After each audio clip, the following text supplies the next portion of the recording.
Ma sœur a exigé 40 000 $ pour son mariage, tu payeras ou je te détruirai. J'ai été prise en embuscade par ses avocats, alors j'ai souri et demandé, avez-vous rencontré mon mari? Il leur a remis un dossier qui a tout changé. Le bourdonnement de mon téléphone était insistant. Une irritation semblable à une piqûre de moustique à la lisière de ma conscience. J'étais plongé jusqu'au cou dans le projet Vance, un contrat capital pour mon cabinet de design d'intérieur, et la dernière chose pour laquelle j'avais du temps était une distraction. Les plans du hall du Penthouse étaient étalés sur toute ma table de dessin, une mer de lignes blanches et bleues qui représentait 6 mois de ma vie. Mes yeux me brûlaient à force de fixer l'écran et je tournais à la caféine et à l'énergie nerveuse. J'ai finalement saisi le téléphone, prête à le mettre en sourdine, quand j'ai vu l'expéditeur. Chloé, ma sœur. J'ai esquissé un bref sourire fatigué par réflexe. Peut-être qu'elle prenait des nouvelles. Peut-être qu'elle avait vu mon message stressé sur les réseaux sociaux. J'ai ouvert le message avec mon pouce. Ce n'était pas un « Comment vas-tu ?» Ce n'était pas un « Je t'aime ». C'était un SMS qui est tombé avec la précision tactique d'un boulet de démolition. Coucou grande sœur. Je viens de réserver le lieu. C'est incroyable. Besoin que le dépôt de 40K soit viré d'ici vendredi. Bisous. Je t'aime. Je l'ai lu une fois, puis une seconde fois. J'ai senti le sang quitter mon visage. Une vague de froid qui m'a laissé étourdi. 40 000 $. Pas, peux-tu m'aider, pas, pourrais-tu me prêter, mais, besoin que soit viré, comme s'il s'agissait d'une facture d'électricité. Comme si j'étais son distributeur automatique personnel et qu'il ne s'agissait que d'un retrait de routine. Le « je t'aime » à la fin ressemblait à une garniture en plastique bon marché sur un plat empoisonné. Mon propre mariage, il y a 10 ans, s'était déroulé dans l'arrière-cour de la petite maison que Marcus et moi venions d'acheter. Nous avions des guirlandes lumineuses, un traiteur local et 50 de nos amis et proches les plus intimes. Cela nous avait coûté au total peut-être 5 000 $. Et ce fut le plus beau jour de ma vie. Ceci, c'était autre chose. C'était une production. Ma main tremblait, mais pas de colère. Pas encore. C'était un choc profond et béant. Chloé savait ce que je traversais avec le projet Vance. Elle savait que j'avais engagé une part importante du capital de mon entreprise dans les matériaux et la main-d'œuvre au préalable. Nous avions du succès, oui, mais nous n'étions pas riches au point de virer 40 000 $ un mardi sans en ressentir l'impact. J'ai appuyé sur son contact et le téléphone a commencé à sonner. Elle a décroché à la deuxième sonnerie, la voix d'une gentillesse écœurante. « Elina, tu as eu mon SMS ? N'est-ce pas fantastique ? » Chloé, ai-je dit, la voix à peine audible. Je me suis raclé la gorge et j'ai réessayé, de manière plus ferme cette fois. « Chloé, c'est quoi ce SMS ? » La gaieté a disparu, remplacée par un froid cassant. « Comment ça, c'est quoi ce SMS ? » C'est la compte pour le mariage. Greg et moi avons trouvé l'endroit parfait, mais ils ne le garderont pas. 40 000 $, Chloé. Comme à compte. Ben oui, l'ensemble va coûter environ 40, a-t-elle dit. Et j'ai compris avec une horreur naissante qu'elle ne parlait pas de la compte. Elle parlait de tout le mariage. Non, attendez. Elle s'est corrigée. Le mariage coûte 40K. La lune de miel en coûte 10 autres, mais je ne te demande que la partie mariage. Les parents de Greg. Enfin, ils ne sont pas comme toi. Ils ne peuvent pas aider. Chloé, je ne peux pas, ai-je dit platement. Je ne peux pas simplement te donner 40 000 $. Il y a eu un long silence glacial à l'autre bout du fil. Je pouvais là me le figurer parfaitement, son visage d'influenceuse parfait, boudeur et calculateur. Elle avait 12 ans de moins que moi et j'avais passé toute sa vie à réparer ses erreurs, à financer ses entreprises ratées et à co-signer des appartements qu'elle ne pouvait pas se permettre. J'avais payé ses frais de scolarité universitaire 2 fois après qu'elle eût décidé que son premier diplôme ne lui épanouissait pas créativement. J'avais tout fait avec un amour de sœur, en me disant qu'elle avait juste besoin de temps pour trouver ses marques. Maintenant, je réalisais que je ne l'avais pas aidée. J'avais construit ce monstre de caprices et de droits acquis. Comment ça, tu ne peux pas ? A-t-elle finalement sifflé, les mots empreints d'un venin qui m'a coupé le souffle. Tu veux dire que tu ne veux pas ? Tu as l'argent, Elena. Ne me mens pas. Je vois l'Instagram de ta boîte. Tu décroches d'immenses clients. Qu'est-ce qui ne va pas chez toi? C'est mon rêve. C'est le seul jour qui est censé tourner autour de moi. Ce n'est pas juste de l'argent, Chloé. C'est une somme astronomique. C'est plus que l'apport pour ma première maison. Je ne peux pas. Et je suis sidéré que tu me le demandes ainsi. Oh, je vois, a-t-elle raillé, et le son était laid. Je vois ce que c'est. Maintenant que tu as du succès, tu vas regarder ta propre famille de haut. Tu as toujours été jalouse de moi depuis que je suis devenue populaire en ligne. Maman disait toujours que tu étais la plus irresponsable, mais j'imagine que ça veut juste dire égoïste et radine. J'ai grincé des dents comme si elle m'avait giflé. Jalouse, Chloé? J'ai financé l'ordinateur portable que tu utilises probablement pour être populaire. J'ai payé l'appartement dans lequel tu es assise. Comment peux-tu dire ça? Parce que c'est vrai. Tu essaies de gâcher mon mariage. Tu essaies de gâcher ma vie, hurla-t-elle désormais. Une crise de colère complète. Très bien. Tu le regretteras, Alina. Tu n'as aucune idée de ce que tu viens de faire. La ligne s'est coupée. Je me suis tenu dans le silence de mon studio, les plans se floutant devant mes yeux. Le téléphone a glissé de mes doigts et a atterri dans un fracas sur le bureau. Je me suis effondré sur ma chaise, le cœur me battant la poitrine comme un oiseau en cage. La demande était choquante, mais le venin dans sa voix. C'était ça la vraie blessure. La trahison était pire que l'argent lui-même. Je suis resté assise là je ne sais combien de temps, à fixer le mur. Les lignes ambitieuses du projet Vance semblaient soudain frivoles, insignifiantes. Mon monde entier venait de basculer. La sœur que je pensais connaître, celle que j'avais protégée et nourrie, venait de me menacer. Tu le regretteras. Cela résonnait dans la pièce calme, une promesse dégoulinante de malice. Ma première pensée cohérente a été pour Marcus. J'ai cherché mon téléphone à tâtons et j'ai composé son numéro, les mains toujours tremblantes. Il était au milieu d'un audit complexe, je le savais, mais il a décroché à la 3e sonnerie, la voix calme et professionnelle. Marcus Thorne.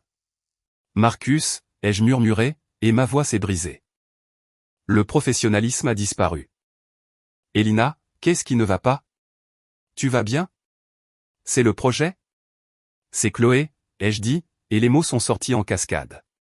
Le SMS, la demande, les 40 000 $, les accusations de jalousie, la menace finale glaçante.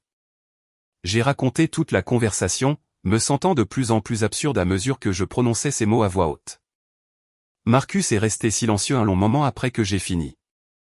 Ce n'était pas le genre d'homme à réagir par une colère impulsive. Marcus était expert comptable judiciaire. Toute sa vie consistait à trouver les schémas, la logique, les chiffres froids et durs cachés sous le chaos émotionnel. Il traitait, il analysait, puis il agissait. Une exigence, a-t-il finalement dit, la voix calme et analytique. Pas une requête, pas un « est-ce qu'on peut en parler ?» Une exigence avec une date limite. Elle a dit que j'essayais de gâcher sa vie. Marcus, elle projette, Elina, dit-il, la voix s'adoucissant. Elle est aux abois et elle recrache son venin.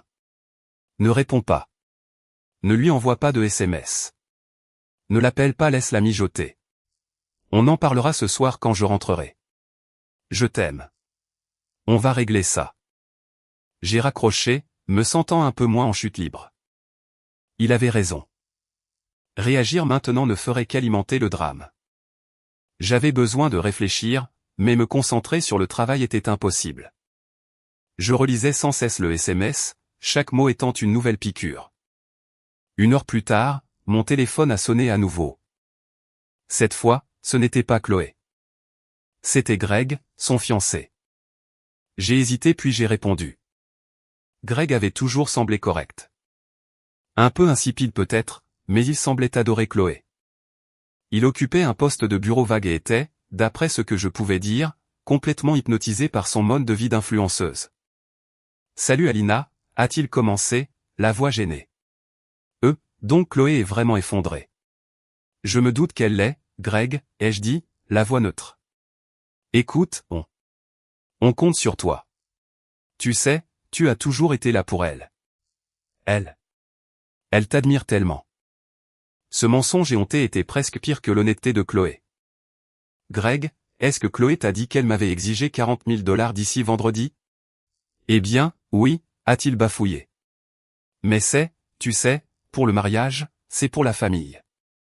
Et je veux dire, c'est juste de l'argent, n'est-ce pas, pour toi? Ce n'est pas juste de l'argent, Greg. C'est une somme énorme et cela a été présenté comme une menace. Elle m'a dit que je le regretterais si je disais non. Il y a eu un bruit de froissement et j'ai pu entendre la voix étouffée de Chloé en arrière-plan, vivée en colère. Greg est revenu en ligne, son ton soudainement moins amical. Eh bien, Chloé a dit que tu serais difficile. Elle a dit que tu avais toujours été jalouse d'elle et que tu essaierais de saboter ça. Je ne la croyais pas, mais j'imagine qu'elle avait raison. Tu ne veux pas la voir heureuse. Il a raccroché. Le téléphone est tombé sur mes genoux. Donc, ce n'était pas seulement Chloé. C'était eux deux. Ils avaient un script. Ils m'avaient peinte comme la méchante avant même d'avoir passé le coup de téléphone. C'était une attaque préméditée, un chantage, et Greg était son complice volontaire. Le sentiment de trahison s'est approfondi, se durcissant en quelque chose d'autre, quelque chose de froid. Ce soir-là, Marcus est rentré et m'a trouvé dans le salon en train de regarder notre propre album de mariage. Il n'a rien dit, s'est juste assis à côté de moi et m'a entouré de son bras. Elle m'a traité d'égoïste, ai-je murmuré. De jalouse. Tu es la personne la plus généreuse que je connaisse, a-t-il dit, la voix ferme.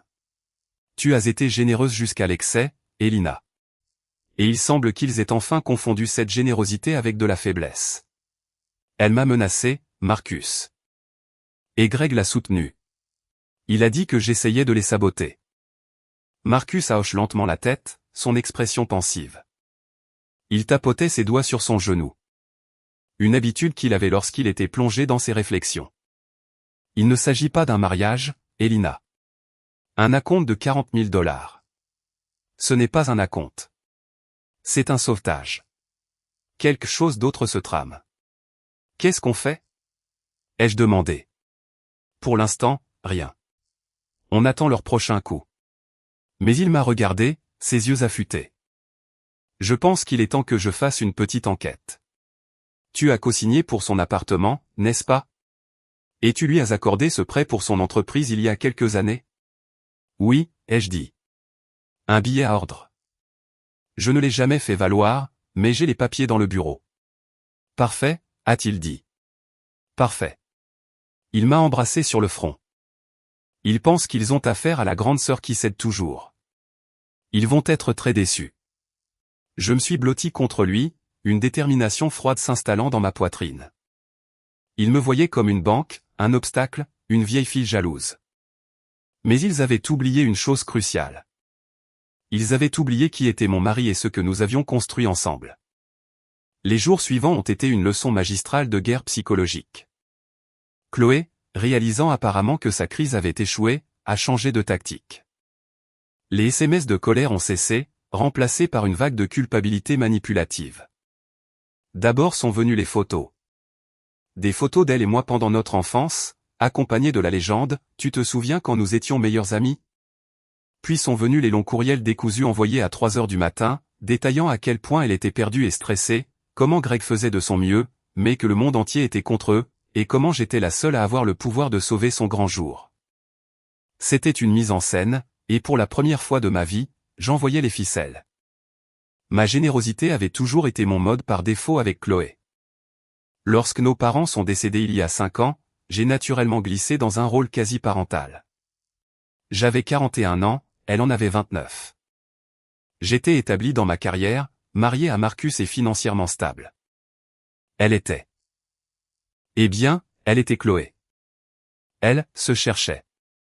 Cette recherche avait inclus, sans ordre particulier, un diplôme en histoire de l'art qu'elle a abandonné, une certification pour être prof de yoga qu'elle n'a jamais utilisée, et enfin sa grande reconversion pour devenir blogueuse mode de vie. Cette dernière entreprise était la plus coûteuse. Il faut dépenser de l'argent pour en gagner, Alina, avait-elle soutenu avec passion. Tout est dans l'esthétique. L'esthétique, s'est-il avéré, nécessitait un nouvel appartement de luxe, un équipement photo professionnel, une garde-robe de vêtements de créateurs qu'elle passait en frais professionnels, et des voyages hebdomadaires de création de contenu dans des restaurants coûteux. J'avais financé le capital de départ pour cela, un prêt de 15 000 $ dont je savais, au moment même où je rédigeais le chèque, que je ne reverrais jamais la couleur. Je l'avais fait parce que je l'aimais et parce que j'étais terrifié à l'idée que si je ne le faisais pas, elle échouerait spectaculairement. Je n'avais pas réalisé qu'elle pouvait échouer tout aussi spectaculairement avec mon aide. La dernière fois que je l'avais vue en personne, lors d'un dîner de famille 3 mois plus tôt, les signaux d'alarme avaient été aveuglants. Elle et Greg étaient arrivés avec 1 heure de retard, Chloé entrant dans une nuée de parfums coûteux, parlant fort au téléphone d'une collaboration potentielle avec une marque dont je n'avais jamais entendu parler. Elle était tirée à 4 épingles, les cheveux parfaitement bruchés, le maquillage impeccable, un nouveau sac de créateur au bras. Mais ses yeux, lorsqu'elle m'a enfin regardé, étaient durs et agités. Greg la suivait dans son sillage comme un poisson pilote, portant son manteau et souriant vaguement à tout le monde. « Elina, Marcus » a-t-elle chantonné, nous faisant 2 bises. « Votre maison est si chaleureuse » avait-elle dit en regardant mon salon. Ma maison chaleureuse, que j'avais conçue et décorée avec amour, était soudainement qualifiée de petite et pittoresque. « Marcus, tu dois incroyablement bien gagner ta vie pour laisser Alina continuer à faire tourner son petit business passion. » J'avais tiqué. Mon business passion vient de décrocher le contre-avance, Chloé. C'est un contrat à 7 chiffres. Oh, c'est gentil, avait-elle dit, se détournant déjà pour prendre un selfie. Greg, sois un amour et va me chercher un verre de champagne. Du bon, si Alina en a. Tout au long du dîner, elle avait sondé le terrain. C'était subtil au début. Ce tableau est un original, n'est-ce pas? Maman disait toujours qu'il pourrait avoir de la valeur. Puis à Marcus, alors, l'expertise comptable judiciaire, c'est comme de la vraie comptabilité, n'est-ce pas? Tu dois voir ce que les vrais riches font de leur argent. Et enfin, le plus révélateur, c'est tellement dur de démarrer. Greg et moi regardons les lieux de mariage et le coup est tout simplement criminel. C'est comme si le monde était conçu pour punir les jeunes amoureux.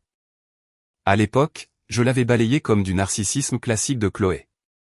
Maintenant, je voyais cela pour ce que c'était, du repérage. Elle évaluait mes actifs. Elle jaugeait ma réussite, non pas pour la célébrer, mais pour la mesurer en vue d'une extraction. Greg restait simplement assis là à hocher la tête, les yeux fixés sur elle avec une sorte d'adoration aveugle.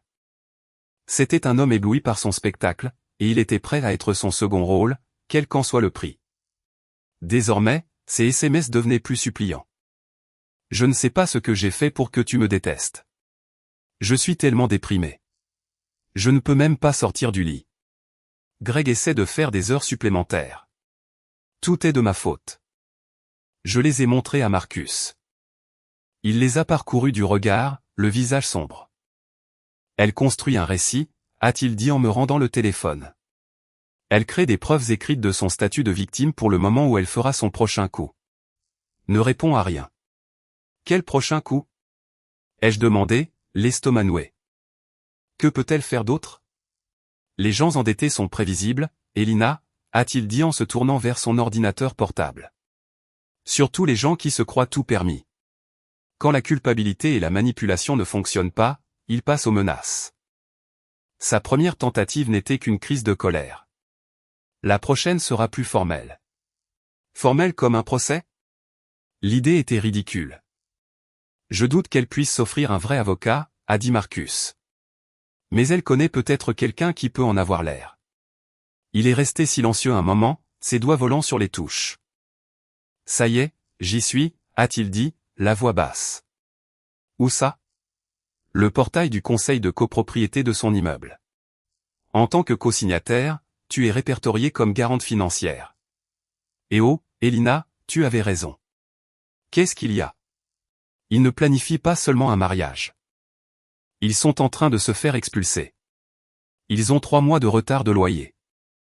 Les 40 000 $. Ce n'était pas un acompte. C'était un bouton d'urgence.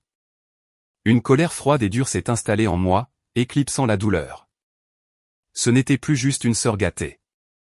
C'était une escroc, et elle essayait d'utiliser mon amour pour elle comme une arme. L'avis d'expulsion a tout changé. La blessure que j'entretenais depuis des jours s'est solidifiée en une résolution glaciale. Ce n'était plus une querelle de famille, un simple cas de caprice démesuré. C'était une escroquerie. Ma sœur et son fiancé étaient dans une spirale financière infernale, et ils avaient prévu de me faire couler avec eux, en utilisant un mariage fantastique comme couverture. Les sondages discrets lors du dîner, la demande soudaine, les accusations scénarisées de jalousie, tout cela n'était qu'un chantage mal orchestré. Mon passage de victime passive à stratégiste active a été instantané. La designer en moi, celle qui gérait des projets de plusieurs millions de dollars et tenait tête à des entrepreneurs difficiles, a pris le dessus.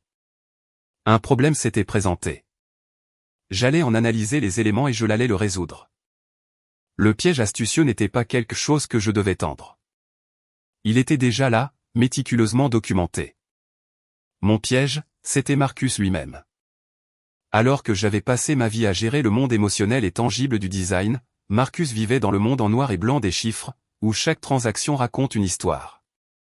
Et il était le meilleur lecteur que j'ai jamais connu. Commençons par les bases, a-t-il dit, ses doigts formant un flou sur le clavier. L'entreprise de Chloé. Chloé Lifestyle SARL, si elle existe. Quelques clics. Non. Pas de société, pas de statut d'auto-entrepreneur déposé. Elle opère en nom propre, ce qui signifie que ses finances professionnelles et personnelles ne font qu'un. Elle accepte des acomptes pour des partenariats de marque. C'est ce qu'elle prétend, ai-je dit, me rappelant son appel téléphonique à voix haute. Voyons voir. Marcus a navigué vers ses réseaux sociaux, mais pas la face publique. Il a utilisé des outils que je ne comprenais pas, extraisant des archives, des pages en cache et des données de sites d'analyse de réseaux sociaux. Il a trouvé un forum pour petits entrepreneurs où 3 fabricants de bougies artisanales différents et 2 bijoutiers indépendants se plaignaient d'une blogueuse nommée Chloé Lifestyle qui avait encaissé le paiement pour une promotion multi-publication 6 mois plus tôt et avait simplement disparu, bloquant leurs emails. C'est de l'escroquerie en ligne, a déclaré Marcus, la voix dénuée d'émotion. Il a téléchargé les pages. Une fraude à petite échelle pour l'instant, mais c'est un schéma récurrent. Ensuite, il s'est tourné vers Greg. Greg, a-t-il murmuré, 35 ans, travaille dans une entreprise de logistique. Salaire modeste. Il a lancé une vérification de solvabilité, chose qu'il pouvait légalement faire en tant que créancier potentiel, étant donné que Greg habitait dans un appartement dont j'étais financièrement responsable. L'écran s'est rempli de rouge. Oh, Elina, a-t-il dit, et cette fois sa voix était lourde. Ce n'est pas seulement grave. C'est catastrophique. Il n'y a pas que l'appartement. Ce sont les cartes de crédit, au plafond, toutes, des prêts personnels, et voilà, des sites de jeux d'argent en ligne. Il a des dettes de jeu majeures, Alina. Plus de 28 000 $ de dettes de jeu. Je me suis effondré sur la chaise à côté de lui. L'argent du mariage. Ce n'était pas du tout pour un lieu. C'était pour qu'il paie ses dettes. C'est le scénario classique du déshabiller Pierre pour habiller Paul, a dit Marcus. Ils se noient et ils t'ont vu comme leur dernier et plus grand canot de sauvetage. Le billet à ordre de 15 000 $ que j'avais classé dans mon bureau ressemblait soudain à un élément de levier critique. Ce n'était pas juste un prêt oublié. C'était un document juridique. Il m'établissait comme créancière formelle, donnant à l'enquête de Marcus une légitimité juridique et éthique que Chloé ne pouvait pas contester. Alors, quel est leur prochain coup? Ai-je demandé, la voix dure. Ils sont aux abois. Ils sont expulsés. Ils sont démasqués devant nous. Ils doivent savoir que nous savons. Pas encore, a dit Marcus. Ils savent juste que tu as dit non. Ils ne savent pas pourquoi tu as dit non ni ce que nous savons. Ils pensent toujours que ton refus est émotionnel. Ils ne savent pas qu'il est logique. Il a imprimé les documents, l'avis d'expulsion, les plaintes du forum, le résumé de crédit de Greg. Il les a agrafés en un dossier propre et terrifiant. Ils vont escalader, a-t-il dit. Ils t'ont menacé. Ils vont essayer de mettre leurs menaces à exécution. Ils vont essayer de trouver un moyen de te faire chanter pour te forcer à payer. Ils essaient probablement de trouver des casseroles sur ton entreprise en ce moment. Un frisson m'a parcouru la colonne vertébrale. Devrais-je m'inquiéter? Le projet avance. Non, tes comptes sont nickel. Je l'ai fait moi-même, a-t-il dit avec un mince sourire. Ils ne trouveront rien. Et quand ils ne trouveront rien, ils deviendront désespérés. Ils tenteront un coup de bluff. L'appel est arrivé 2 jours plus tard. C'était Chloé. Sa voix était un sirop artificiel et écœurant. Elina. Grande sœur. Je suis tellement contente de te joindre. Écoute, je sais qu'on a mal commencé. Des choses ont été dites. Nous étions tous stressés, mais je veux vraiment clarifier les choses. Greg et moi aimerions vous inviter, toi et Marcus, à dîner. C'est notre tournée. Juste un dîner décontracté pour parler comme une famille, s'il te plaît. C'est sa tournée, ai-je dit à Marcus, ma main sur le combiné. Il a hoché la tête, les yeux pétillants. Le coup de bluff. C'est l'embuscade. J'ai retiré ma main du téléphone. Un dîner décontracté. Ça a l'air charmant, Chloé. Nous serions ravis. Où et quand? Elle a cité un restaurant, l'un des plus chers de la ville, un endroit dont elle savait que je l'adorais. L'ironie était amère. Demain à 19h, a-t-elle dit. Nous y serons, ai-je dit avant de raccrocher. C'est un piège, ai-je dit à Marcus.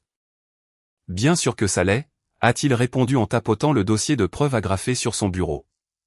Mais ils ont fait une erreur critique. Laquelle? Ils pensent être les seuls à apporter une arme à un dîner. Le restaurant n'était fait que de bois sombre, de voix feutrées et du doux tintement de cristaux coûteux. C'était un endroit conçu pour des célébrations calmes et des affaires à haut risque, pas pour des embuscades familiales. Un tremblement nerveux a parcouru mes mains lorsque nous sommes entrés. J'étais designer d'intérieur. J'excellais dans la création d'harmonie. Ceci, cependant, était une démolition planifiée. Elina, Marcus.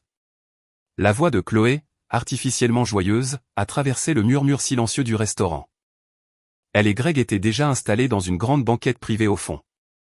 Et ils n'étaient pas seuls. Assises avec eux se trouvaient 3 autres personnes, 2 hommes et une femme, tous vêtus de costumes sombres et stricts. Ils avaient des mallettes posées au sol à côté d'eux. Mon estomac a fait un bond. Ils ne bluffaient pas seulement avec un faux avocat. Ils avaient amené une cavalerie. Chloé s'est levée pour me faire la bise, son parfum m'envahissant. Tellement contente que vous ayez pu venir. Tu connais Greg, bien sûr. Et voici Monsieur Harrison, Mademoiselle James et Monsieur Lee. Ce sont des associés de Greg. Ils étaient tellement intéressés à l'idée de vous rencontrer. Des associés, ai-je répété, la voix froide. Marcus et moi nous sommes assis, l'atmosphère dans le box devenant instantanément aussi froide qu'un congélateur. Marcus, comme toujours, était d'un calme parfait, presque déroutant. Il a posé sa propre mallette en cuir épais sur le siège à côté de lui et n'a rien dit.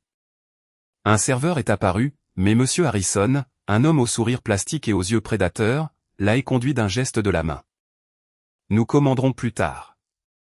Nous avons une petite question d'affaires à discuter d'abord. Des affaires? Ai-je demandé, feignant l'ignorance. Chloé, tu as dit qu'il s'agissait d'un dîner décontracté pour clarifier les choses.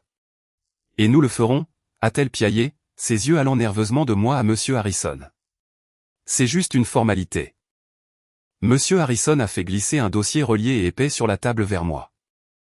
Mademoiselle Petrova, a-t-il commencé, mes associés et moi représentons un consortium qui est fortement investi dans les futures entreprises de Monsieur Ryland, il a désigné Greg du geste. Nous avons cru comprendre que vous êtes une figure significative dans la vie de votre sœur, une bienfaitrice, pourrait-on dire. Je suis sa sœur, ai-je dit. Tout à fait, a-t-il souri. Votre sœur et son fiancé ont un avenir très prometteur, un mariage, une nouvelle vie, tout cela coûte très cher. Ils se sont retrouvés dans un piège de liquidité temporaire. Et vous, il a tapoté le dossier, êtes la solution. Je ne l'ai pas touché. J'ai déjà dit à Chloé que je ne paierai pas pour son mariage. Ah, mais ce n'est pas une demande. Mademoiselle James, la femme, a pris la parole pour la première fois. Sa voix était tranchante. Ceci est un accord de soutien familial et de confidentialité. Il esquisse un don unique et simple de 40 000 $ de votre part à votre sœur, ainsi que l'abandon de toutes les dettes antérieures. Mon sang n'a fait qu'un tour. Point et une petite pension mensuelle pour le soutien familial à l'avenir. Je l'ai regardé, muette. Une pension. Ils essayaient de me mettre à contribution de manière permanente. Et la partie confidentialité, a demandé Marcus, prononçant ses premiers mots de la soirée. La confidentialité, a dit Monsieur Harrison, son sourire s'élargissant, et pour votre protection, mademoiselle Petrova. Vous voyez, mes associés sont des spécialistes de ce qu'on pourrait appeler la comptabilité créative. Nous avons jeté un coup d'œil rapide à votre entreprise, Elina Design. Tous ces voyages d'affaires à Milan, les achats de matériaux auprès de Antiquaire, le nombre de consultants sur votre fiche de paie. Tout cela semble très agressif, très susceptible de faire l'objet d'un audit. Ce serait dommage qu'un signalement anonyme et très détaillé trouve son chemin vers le fisc. Elle était là, la menace. J'ai regardé Chloé. Son visage était un masque de pharisaïsme cassant. Elle ne croisait pas mon regard. Mon choc s'est évaporé, remplacé par un calme glacial soudain. L'audace purée à couper le souffle de la situation était presque impressionnante. Ils avaient amené 3 faux avocats dans un restaurant public pour me faire chanter. J'ai ri. Ce n'était pas un rire fort, juste un court aboiement d'incrédulité. Les avocats ont hésité. La tête de Chloé s'est redressée d'un coup. Je me suis tourné vers les avocats. Vous semblez tous très intéressés par les finances. C'est une passion chez vous, clairement. Alors, je me suis dit que puisque vous étiez tous si désireux de me rencontrer. J'ai marqué une pause et posé ma main sur le bras de mon mari. Voici mon mari. Chloé a levé les yeux au ciel. Marcus? Qu'est-ce qu'il va faire? C'est juste un comptable. Il est ennuyeux. Il ne fait que brasser des chiffres. Marcus s'est enfin penché en avant. Le box tout entier semblait se rétrécir autour de sa soudaine intensité. Expert comptable judiciaire, en réalité, la corrigea-t-il, sa voix tranchant le silence. Il a souri, une expression mince et froide qui ne contenait aucune humeur. Et je suis très doué pour analyser les chiffres. Il s'est baissé, a hissé sa mallette sur la table et a déverrouillé les fermoirs. Le son a été aussi fort qu'un coup de feu dans le restaurant calme. Marcus n'a pas sorti un seul document menaçant. Il a sorti 5 dossiers agrafés identiques. Il en a fait glisser un sur la table vers Monsieur Harrison, un vers Mademoiselle James, un vers Monsieur Lee et un vers Greg. Il a gardé le dernier pour lui. Comme l'a dit ma femme, a commencé Marcus, d'un ton conversationnel comme s'il discutait de la pluie et du beau temps, je suis expert comptable judiciaire. Mon travail consiste à trouver des histoires dans les tableurs. Et oh, quelle histoire vous nous racontez là? Le sourire plastique de Monsieur Harrison a vacillé. Il a ouvert le dossier. Ses associés ont fait de même. Leurs masques professionnels et intimidants ne se sont pas seulement fêlés, ils ont volé en éclats. Page 1, a continué Marcus, est un résumé des dettes de Monsieur Ryland auprès de 3 casinos en ligne offshore différents. Vous verrez le total en bas, 28 450 $. Une vilaine habitude, le jeu, surtout quand on utilise, voyons voir. Les fonds de l'entreprise de sa fiancée. Greg a pris la couleur du lait tourné. Il a essayé d'attraper le dossier, mais ses mains tremblaient tellement qu'il a juste renversé son verre d'eau. Page 2, a dit Marcus sans rater un battement, et l'avis d'expulsion pour l'appartement que vous partagez tous les deux, pour lequel je dois vous rappeler que ma femme s'est portée garante. Vous avez 3 mois de retard. Soit 10 500 $. Votre expulsion est prévue dans 48 heures. Un moment terrible pour organiser un mariage. Chloé a laissé échapper un petit son étranglé comme un animal sur lequel on aurait marché. Page 3, la voix de Marcus s'est durcie, est une collection de déclarations sous serment de 5 propriétaires de petites entreprises. Ils ont tous payé Chloé Lifestyle pour des services promotionnels qui n'ont jamais été fournis. Le montant total est de 8 200 $. Alors, c'est une simple affaire de litige civil individuellement, mais en tant que schéma répétitif, cela s'appelle de l'escroquerie en bande organisée, un délit fédéral. Monsieur Harrison a refermé son dossier d'un coup sec.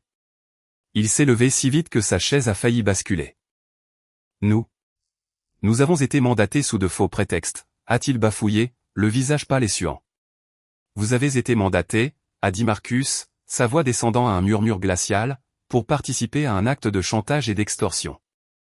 En tant qu'officier de justice, je suis sûr que vous connaissez les peines encourues pour cela. À moins que vous ne soyez pas officier de justice. Parce que Monsieur Lee ici présent, selon le barreau de l'État, a été radié en 2019. Et Mademoiselle James, eh bien, Elle ne semble être membre d'aucun barreau. Mademoiselle James et Monsieur Lee, l'avocat radié, étaient déjà sur leurs pieds, attrapant leurs mallettes. Cette réunion est terminée, a dit Harrison, la voix tremblante. Ils n'ont pas marché. Ils ont fui, courant pratiquement à travers le restaurant, laissant Chloé et Greg seuls à la table, fixant les preuves de leur ruine. Toi, a murmuré Chloé, les yeux grands ouverts d'une terreur que je ne lui avais jamais vue auparavant. Toi, tu ne peux pas. Tu me ruinerais. Ta propre sœur. Te ruiner, ai-je dit, les mots ayant un goût de cendre. Nous sommes les seuls à ne pas l'avoir fait. Tu as fait ça toute seule, Chloé. Toi et Greg. Les mensonges, les menaces. C'est fini. Tout est fini. Nous nous sommes levés. J'ai regardé ma sœur, une inconnue avec un visage que je connaissais mieux que le mien.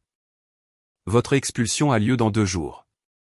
Je vous suggère de commencer à faire vos cartons. Nous sommes sortis du restaurant, leur laissant l'addition. Le soulagement escompté n'est pas venu. Je me sentais juste vide. Le lendemain, le vrai désespoir a commencé. Les appels ont débuté à 6 heures du matin. C'était Chloé. Elle ne suppliait pas. Elle était furieuse. Comment as-tu osé? A-t-elle hurlé dans mon répondeur. Tu m'as humilié. Tu as humilié Greg. Il est en morceaux. Tu penses que c'est drôle?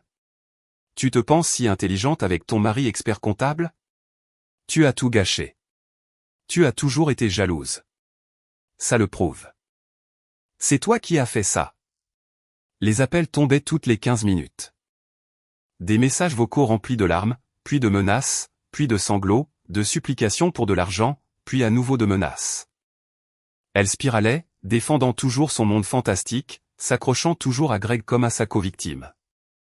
Elle ne pouvait toujours pas le voir comme le problème. J'étais assise avec Marcus à notre table de cuisine, écoutant l'un des messages vocaux. Elle le protège encore, ai-je dit, engourdi. Elle pense toujours que je suis l'ennemi. Il l'a sous son emprise, a dit Marcus sombrement. Elle n'est pas seulement amoureuse de lui. Elle est amoureuse du mensonge qu'ils ont construit. Nous avons coupé les vivres, mais nous n'avons pas brisé le sort. Alors nous devons le faire, ai-je dit. Ça ne peut pas continuer. Elle va finir à la rue avec lui. Marcus avait gardé une dernière information sous le coude. Quelque chose qu'il avait trouvé et qui était si sombre qu'il n'avait pas voulu l'utiliser. Il y a une dernière chose, Alina. Ce n'est pas une question de dette. C'est au sujet de la maison de papa et maman. Je l'ai regardé, mon sang se glaçant. La maison était dans une fiducie léguée à toutes les deux, mais avec moi comme exécutrice testamentaire. Il n'a pas seulement essayé de tout tirer de l'argent, a dit Marcus en ouvrant un fichier sur son ordinateur portable. Il y a 2 mois, quelqu'un a essayé de souscrire une marge de crédit hypothécaire sur la maison en utilisant une fausse procuration avec ta signature. Quoi? Ai-je étouffé? La banque l'a bloqué.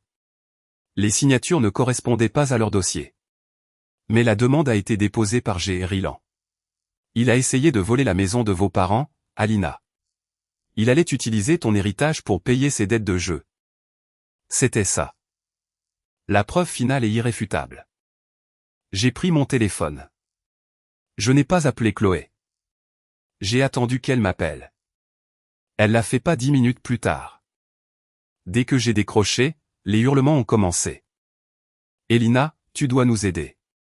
Le propriétaire est là. Il est en train de changer les serrures. S'il te plaît, donne-nous juste un peu. Je te rembourserai. Je le jure. Chloé, arrête, ai-je dit, ma voix coupant sa panique. Arrête de parler et écoute. Je lui ai transféré l'email de Marcus contenant la demande de prêt rejetée et scannée. J'ai entendu son aspiration d'air aigu. C'est la signature de Greg sur la demande. Chloé, ai-je dit, la voix éteinte. Il a essayé de imiter ma signature. Il a essayé de voler la maison de nos parents. Voilà avec qui tu te maries. Voilà qui tu protèges. Il n'essayait pas de construire une vie avec toi. Il essayait de voler la mienne. Il allait nous mettre à la rue. La ligne est devenue totalement silencieuse. Le seul son était une plainte stridente et aiguë qui s'est lentement développée dans sa gorge. Ce n'était pas une crise de colère. C'était le son d'un cœur qui se brise. Le sort était rompu. Pendant une journée entière, il n'y a eu que le silence. Pas d'appel, pas de SMS. L'expulsion avait eu lieu. Ils étaient, je le supposais, dans la rue ou dans un motel bon marché. Une partie de moi, la partie, grande sœur, me criait d'aller la trouver pour arranger les choses. Mais Marcus me tenait la main. Attends, avait-il dit. Elle doit être celle qui fait le prochain pas, et elle doit le faire sans lui. L'appel est arrivé la deuxième nuit. C'était depuis un numéro masqué. Quand j'ai décroché, tout ce que j'ai entendu, c'était des pleurs. Elina, a-t-elle finalement étouffé? Elina, je ne sais pas quoi faire. Où es-tu, Chloé? Ai-je demandé. À une gare routière. Je l'ai quittée. J'arrive te chercher, ai-je dit en attrapant mes clés. Elle était recroquevillée sur un banc. Sa garde-robe d'influenceuse s'était réduite à un vieux jogging et un sweat à capuche. Son sac de créateur avait disparu, remplacé par un sac à dos élimé. La blogueuse parfaite et polie avait disparu. Ce n'était que Chloé, ma petite sœur. Elle ressemblait à une enfant de 12 ans et avait l'air absolument terrifiée. Elle a sursauté en me voyant, comme si elle s'attendait à ce que je lui crie dessus. Je ne l'ai pas fait. J'ai juste ouvert la portière passager. Elle est montée. Nous avons roulé en silence pendant 10 minutes. Il a avoué, a-t-elle murmuré, la voix rauque d'avoir pleuré. Quand je lui ai montré la demande de la banque, il n'a même pas nié. Il a ri, a-t-elle dit. J'ai serré le volant, mes articulations blanchissant. Il a dit que c'était un coup de maître, a-t-elle continué, les larmes coulant sur son visage. Il a dit que tu étais le dragon qui amassait tout l'or, et qu'il essayait juste de prendre ce qui nous revenait. Il a dit que j'étais stupide de ne pas y avoir pensé en premier. Il m'a traité de ton toutou. Et qu'as-tu dit, Chloé? Ai-je demandé, la voix douce. Je lui ai dit qu'il avait tort. Je lui ai dit que j'avais tort. Je lui ai dit que c'était un voleur. Et il m'a attrapé le bras. Il a dit que je n'allais nulle part, que j'étais tout aussi impliqué que lui. J'ai rangé la voiture sur le côté, le cœur battant la chamade. Est-ce qu'il t'a fait du mal? Non, a-t-elle murmuré. J'ai attrapé mon sac à dos et j'ai juste couru. J'ai couru et je n'ai pas regardé en arrière. Elina, qu'est-ce que j'ai fait? Qu'est-ce que j'ai fait? C'était le moment. Elle ne me demandait pas d'argent. Elle ne faisait pas d'exigence. Elle me demandait de l'aide. Tu vas réparer ça, Chlo, ai-je dit en reprenant la route. Pas moi. Toi. Nous ne sommes pas allés chez moi. J'ai conduit jusqu'à un petit motel séduisant et propre pour séjour prolongé et j'ai payé une semaine d'avance.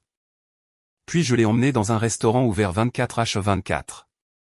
Je lui ai acheté un café et une assiette de pancakes. Voici ce qui se passe maintenant, ai-je dit en faisant glisser un dossier sur la table. Ce n'était pas rempli de preuves. C'était une liste de noms.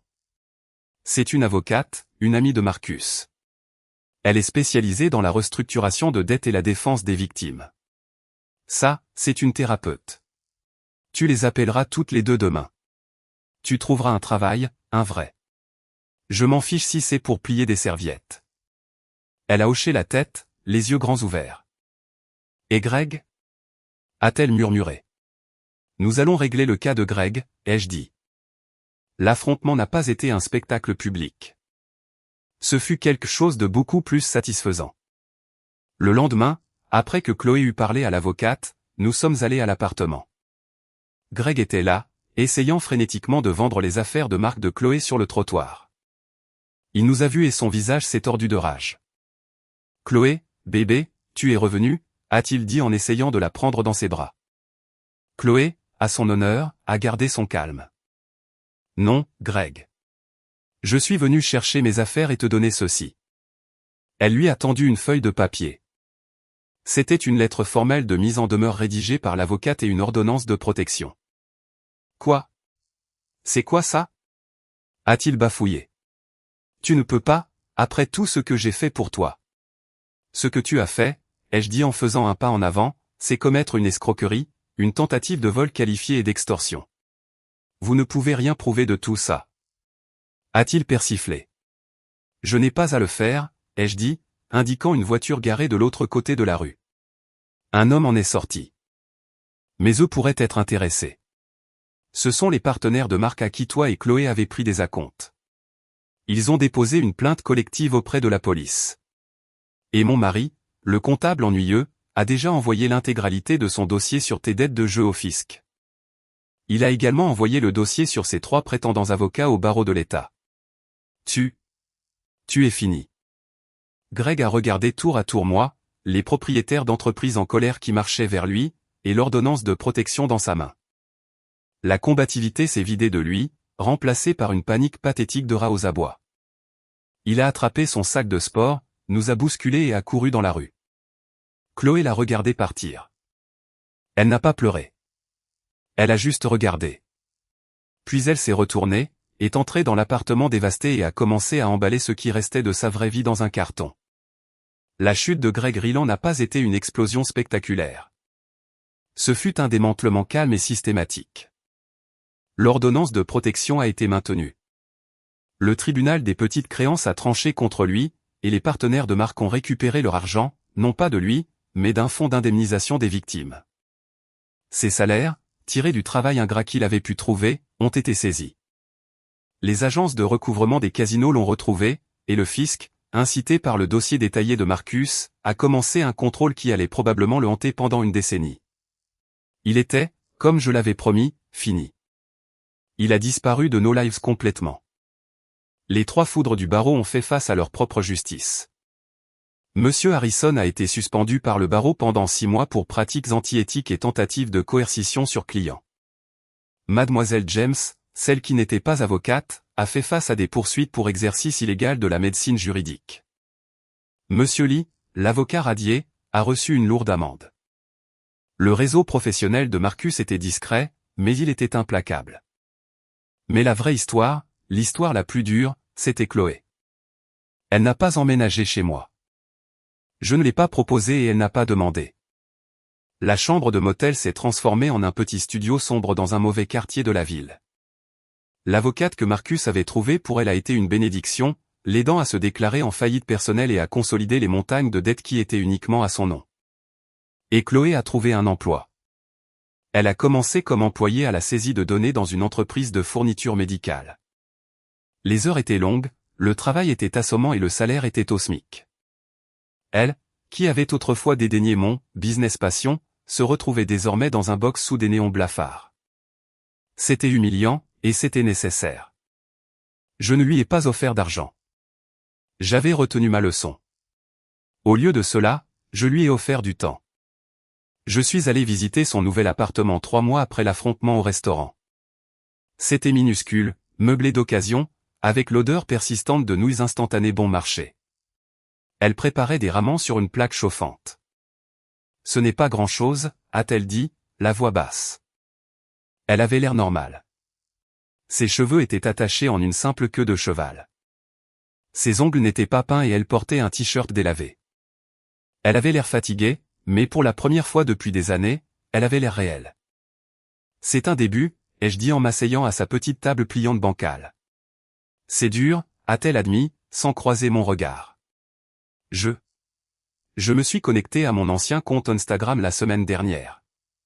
J'ai regardé. Toutes ces photos, l'esthétique. J'ai juste eu envie de vomir. Rien de tout cela n'était vrai, Elina. Je n'étais pas vrai. Mais ceci l'est, ai-je dit en désignant le minuscule appartement. Ceci est vrai. Elle m'a enfin regardé et ses yeux étaient clairs. Je suis désolé. Je suis tellement désolé, Elina, pour tout ce que j'ai été. J'étais un monstre. Oui, tu l'étais, ai-je dit, sans adoucir le coup. Mais tu ne le es plus maintenant, et je suis fier de toi, Chloé. Nous avons commencé à dîner ensemble une fois par semaine. Parfois chez elle, parfois chez moi.